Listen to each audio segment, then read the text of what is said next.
Hoy Vox trae aquí a esta Cámara una proposición no de ley en defensa de la propiedad privada, particularmente en defensa de la propiedad privada de los bancos y de los fondos de inversión.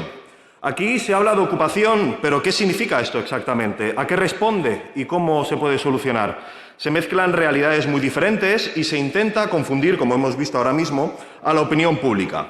Ustedes confunden el allanamiento con la usurpación. La usurpación tiene que ver con las viviendas vacías, nunca con la vivienda habitual o con una segunda residencia.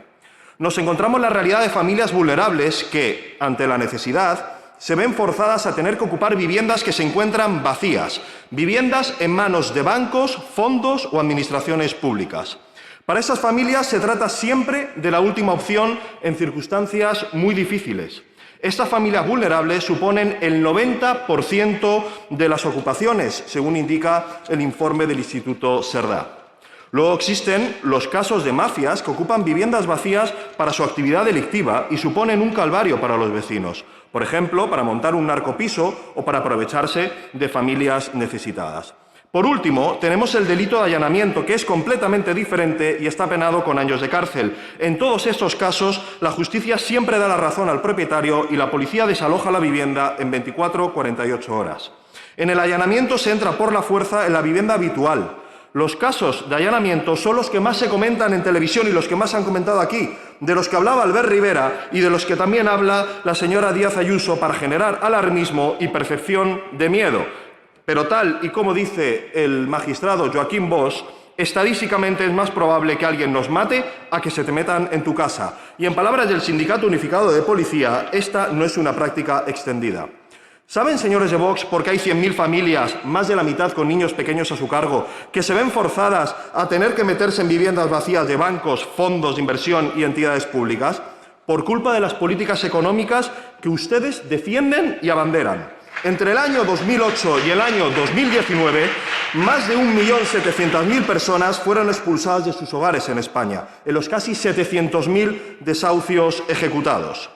Mucha de esta gente desahuciada por bancos tuvo que irse a vivir de alquiler y después, además, ha visto forzado a ocupar una vivienda vacía de esos mismos bancos, que, por cierto, muchos de ellos recibieron dinero público. Seguramente a ustedes les gustaría desahuciar de la sociedad a toda esta gente porque les consideran unos perdedores que reciben lo que se merecen. Pero claro, no todo el mundo puede tener un trato preferencial como Ayuso para que Aval Madrid le dé un préstamo.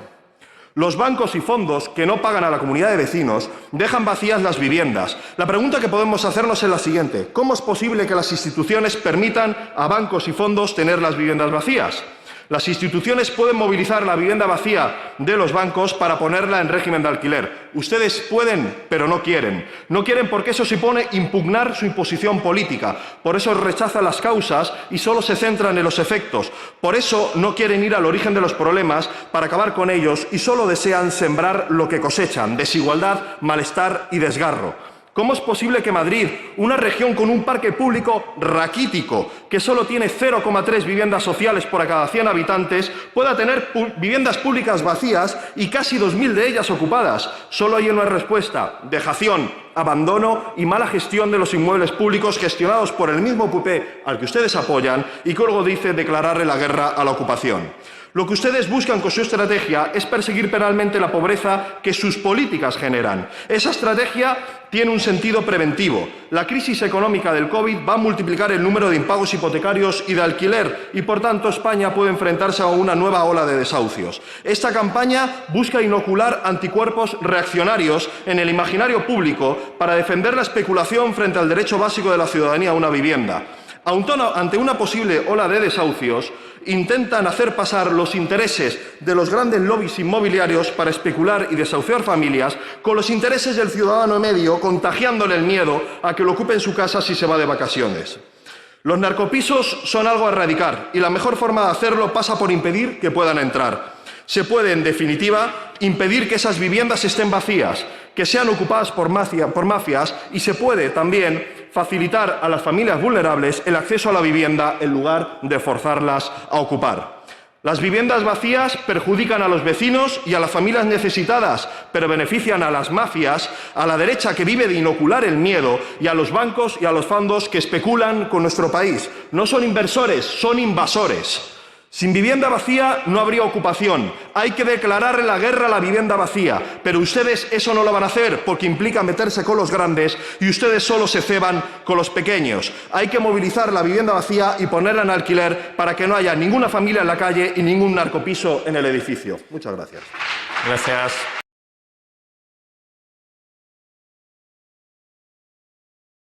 Fíjese, señor Bartolomé, yo se lo dije el otro día, ustedes quieren que nos parezcamos a Hungría y a Polonia. Ese es su modelo de sociedad y al país al que nos quieren llevar. Usted ha hablado del ataque a la libertad que suponen ciertas medidas. ¿Usted considera que países como Alemania y Holanda son menos libres? ¿Usted considera que Rumanía es un país más libre?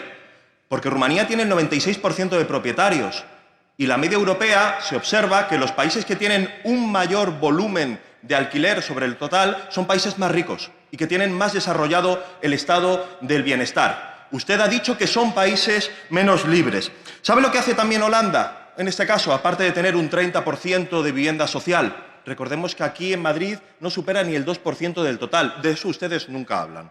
Lo que hacen, y porque no hay este fenómeno, es aquel que tenga un inmueble vacío, aquella entidad jurídica, no persona, entidad jurídica que tenga un inmueble vacío durante más de un año, el ayuntamiento le comunica que lo va a poner en alquiler y va a entrar un inquilino a vivir, porque no se permite que haya viviendas vacías. Lo que ustedes han presentado aquí es única y exclusivamente la posición del abogado de los fondos buitres que vienen a buitrear nuestro país, porque han venido a defender su derecho a mantener viviendas vacías, que supone un incordio para los vecinos y supone que las familias no tengan dónde estar. Primero defienden que desahucien los bancos, después defienden que se lleven dinero público y, por último, defienden que no se pueda movilizar esa vivienda vacía. Explíquenme ustedes por qué hacen esto. Y ya que hablan ustedes, para finalizar, de la función social de la propiedad en su PNL, se han olvidado de mencionar la sentencia del Tribunal Constitucional, que permite, y podría hacerlo esta comunidad, movilizar vivienda vacía que lleve 2 años de entidades jurídicas. Se puede, pero no quieren, porque ustedes vienen aquí a defender los intereses de los fondos y de los bancos, no de los españoles.